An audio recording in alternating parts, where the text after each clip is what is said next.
what's up, you guys? Welcome back to my channel. Today I have a guest. This is Missy. This is my sweet mate, and today we're going to be doing the gender tag from, 2015, is it? Yeah, I think it's from 2015. We thought it would be a fun thing to do.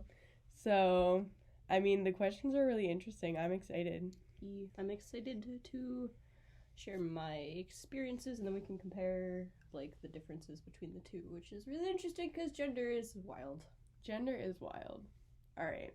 You want to hop into it? Okay. How do you self-identify your gender, and what does that definition mean to you? Okay. So for me, presently, the way that I would describe myself is genderqueer, transmasc. And to me, that means basically, that I definitely don't identify with being female. It's like a more non-binary kind of deal, but I definitely lean way more heavily towards the masculine side than the feminine side, so. Yeah.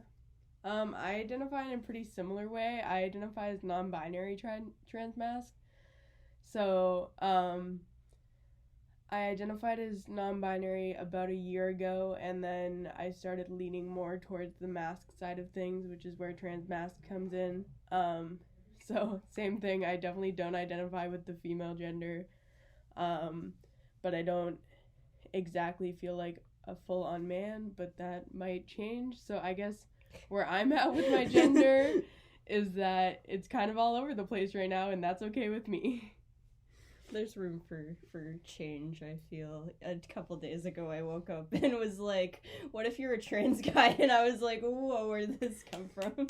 That's such a mood. Gender is such a spectrum, and it can change literally every day. All right. What pronouns honor you? Okay. So when I started contemplating changing my pronouns, I went with she, her, because I was born a girl and people have referred to me in that way for so long. And then also they, them, because I didn't know whether I, fully identified with female pronouns, but also, again, people have referred to me that way for so long. Now, I think I lean more on the they, them kind of side, because, again, I don't know if I've ever really related to being, referenced as a girl, but in the grand scheme of things, pronouns are one of the things that gives me the least level of dysphoria, thankfully. So if people do, it's oh, this is weird, but it's whatever, I guess. So. Yeah. When I came out last year, I started using they, them pronouns, and I've recently started using he, him pronouns in addition to they, them. So instead of just picking one, I kind of went with both, which goes along with my gender being all over the place. But yeah, pronouns are a thing that give me a lot of dysphoria, so I don't care if you use they, them, or he, him, but I definitely don't want you to use she, her, which is really hard because there are so many people in my life who spent 18 years using those pronouns, so I understand why it's an adjustment. All right. Describe the style of clothing that you most often wear. Okay. So, for me, I'll wear a lot of t-shirts. I'm a bit nerdy t-shirts are my shit. I have some t-shirts that have Mario characters that I've had since the 8th grade and I still wear all the time. Also, a thing that I like to wear is, shirts with colors, so, rugby shirts, or, I like the whole button-down and then, a sweater over it, the good, academia vibes, it's me. But, I don't know, in a more, mask kind of dorky way. Sometimes I look like a primary school boy, but, you know. That's what I love about your style. It's so good. I have been all over the board on clothes.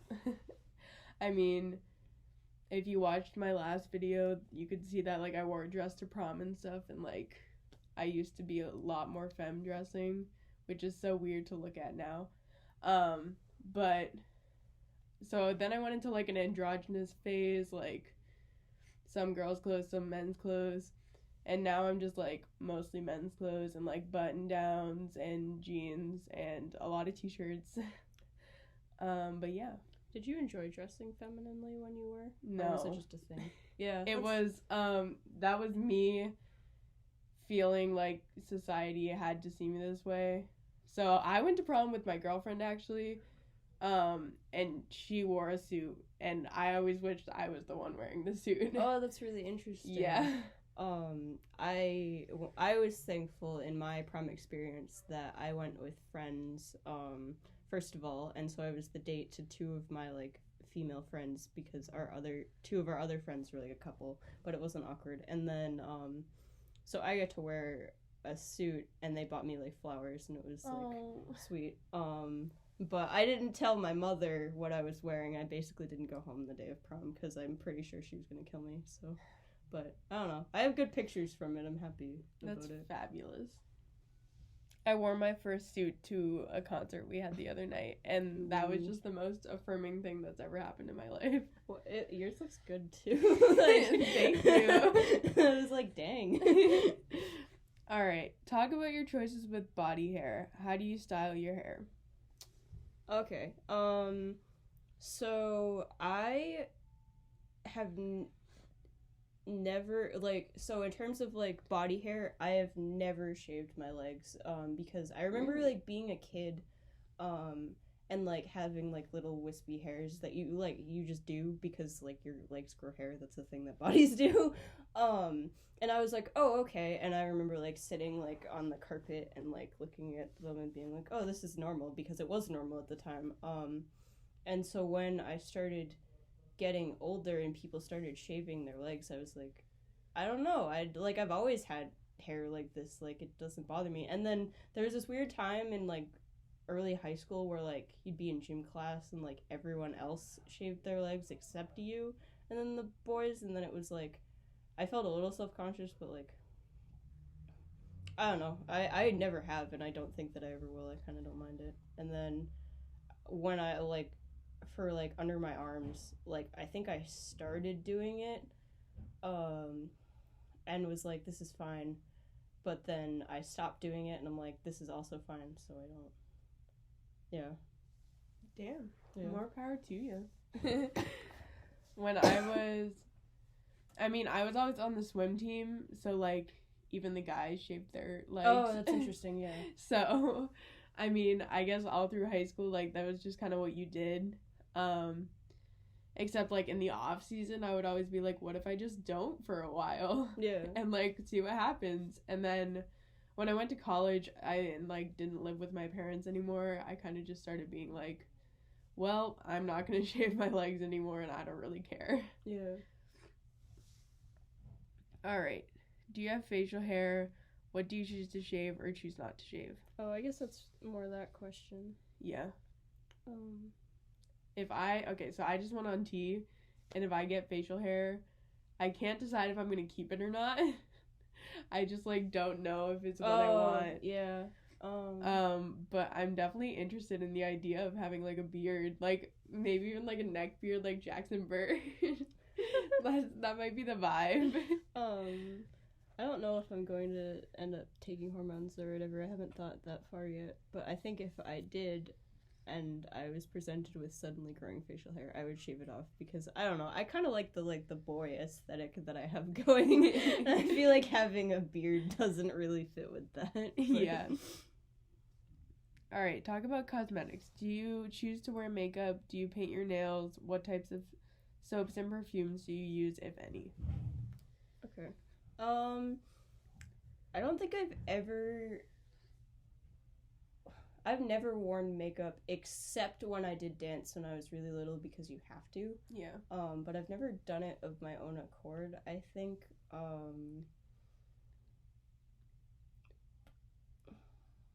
had a train of thought about that, but, I do not paint my nails. I more power to people that are, like, super mask and also paint their nails. I see them and I'm like, heck, you do you. I love that. I have really traumatic memories of being, like, a kid and being at my aunt's house and my mom and my aunt holding me down and painting my nails. Oh my god. When I was, like, younger, and then like my mom used to pressure me to paint my nails, and so I would always like, you know how your like fingernails are like that pink color that your fingernails just naturally are. I would have my mom buy that nail polish and let her do it that exact color so it wouldn't look like that I painted my nails. Rip to my brother because he really wanted to paint his nails all the time and I just didn't, and he wasn't allowed to either. But yeah. I felt, I mean, we talked about this already a lot, but I felt pretty pressured in high school to like be a girl and fit in with the social norms. So I definitely wore makeup. I definitely had big phases of makeup. And I was trying really hard. And I honestly, like, it was weird. I didn't hate it. I've never felt like a girl, but I didn't hate wearing makeup. I don't know why, but, like, looking back at pictures, it doesn't feel like the right move for me at all. Do you think you would ever experiment with it in your near future again? Probably not. I think at that point in my life it made me feel included, and that's what I liked about it. Yeah. Not like actually wearing it and looking feminine. Yeah. We have another friend who basically lives here that also identifies as variation of non-binary, and they've been experimenting with makeup a lot recently, and it's very interesting to like watch them and then knowing them not doing that like a year ago. It makes me more interested in makeup from like a really like non-gendered way. I think it's really cool. Yeah. But yeah. That's kind of how I feel about painting nails. Like, I had a lot of times this summer where I was like, I really want to paint my nails, and like that doesn't make me feel feminine. Yeah. It's just like a thing.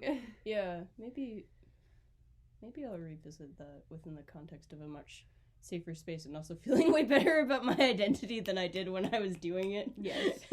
Have you experienced being misgendered? If so, how often? Do you experience dysphoria, and how does that affect you? Okay, so for me, the concept of being misgendered is like kind of interesting to think about. Is identifying as a version of non-binary that's like kind of in the middle, and also like that not being the main thing that gives you dysphoria, I guess, all the time is kind of wild. I do get misgendered in that I think that people don't see me as not being female. It happens at work, and it happens with like, it happened recently with a teacher that I just haven't talked to in a while, and it's not her fault. I just haven't explained myself to her. But I don't know. Generally, I'm thankful that the people at school, like, see me as, like, just, like, Missy. So I don't experience it too much, and when I do, it doesn't, like, super bother me. It only bothers me when it's people that I don't know, and then it's like, you're putting me in a box, and I really don't vibe. I do experience dysphoria, though. A lot of it is, like, physical form-wise. So, like, having a traditionally female chest is just not my vibe, man. It hasn't been my vibe since it became a thing in my life when I was 12. I have basically always hated it, and hidden it. But yeah, I don't know. That's the thing that I really get the most dysphoria about. Also, my hair sometimes. I got a haircut like a couple days ago, and before I got the haircut, like my hair was just in my eyes, and it didn't look like feminine in a way, but I was just like, I don't feel like me. And then I got my haircut, and I couldn't stop looking at myself and smiling for like a whole day. Haircuts are the best. I just feel like a clean boy. I experienced being misgendered so much, and that really bothers me personally. Even though I'm not a man, if I had to be seen in one of the binary genders, I would want to be seen as a man. Which is one of the reasons I'm really excited I'm going on T. So, yeah. Not that I haven't talked about it enough. I tell, like, everyone I know, and it's so embarrassing.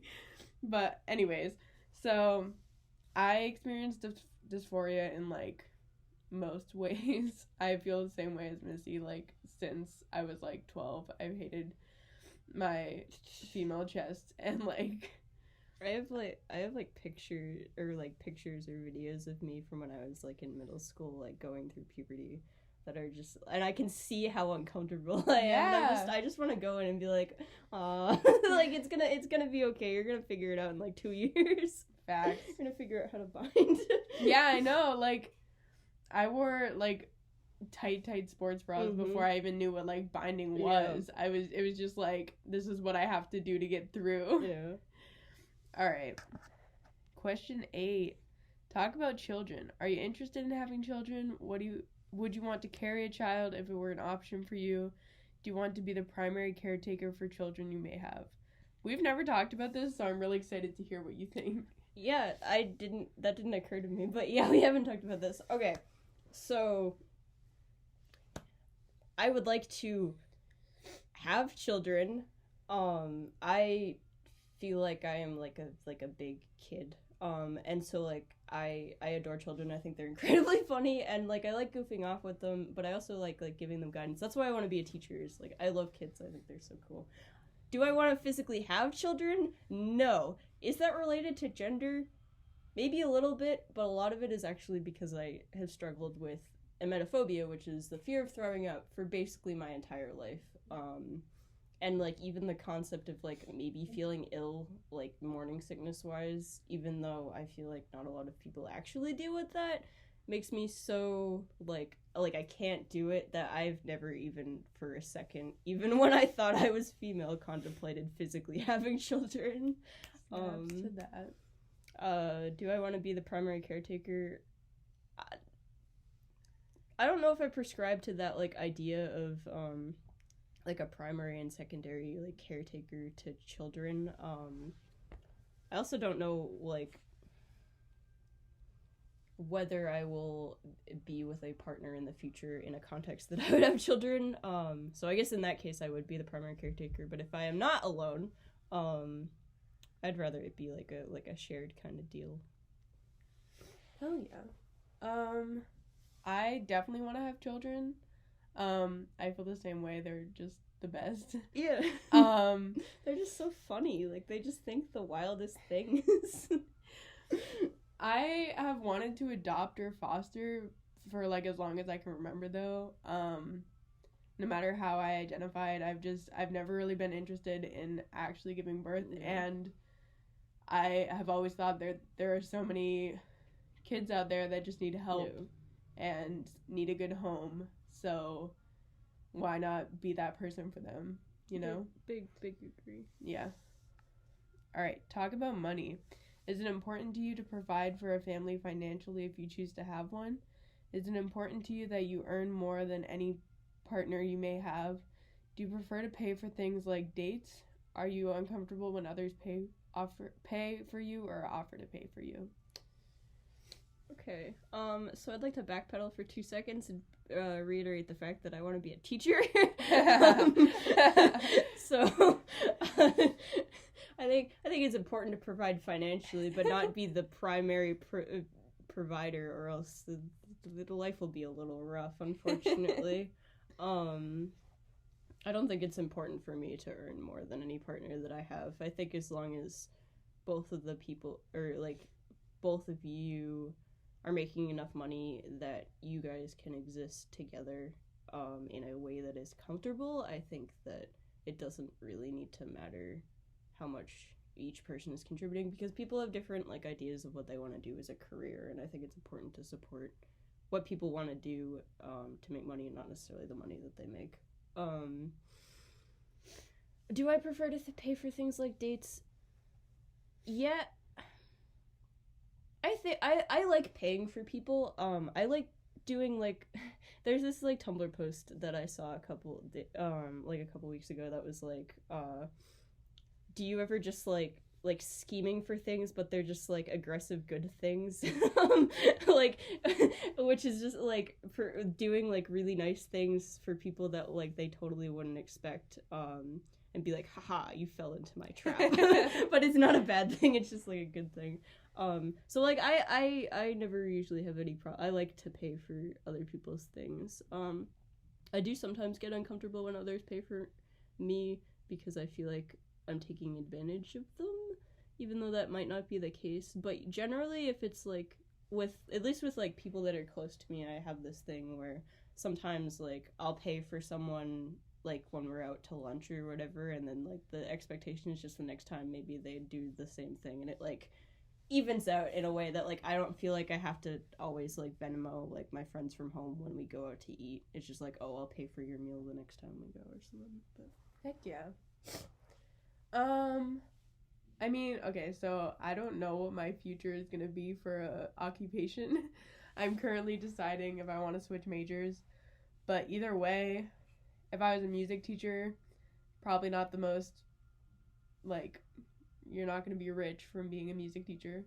But if I'm a social worker, that can also be a pretty like unstable job if you're like a private licensed social worker. So I don't know if I have to be the like prime financial person in my family. That didn't make sense. But I don't know if I have to be like the number one breadwinner, but I just want to be able to provide for my family in some way. Yeah, so it's not important to me that I earn more than my partner. I do prefer to pay for things like dates. I don't know. I guess I feel like that's kind of like a toxic masculinity trait that I have in me from like wanting to be a guy.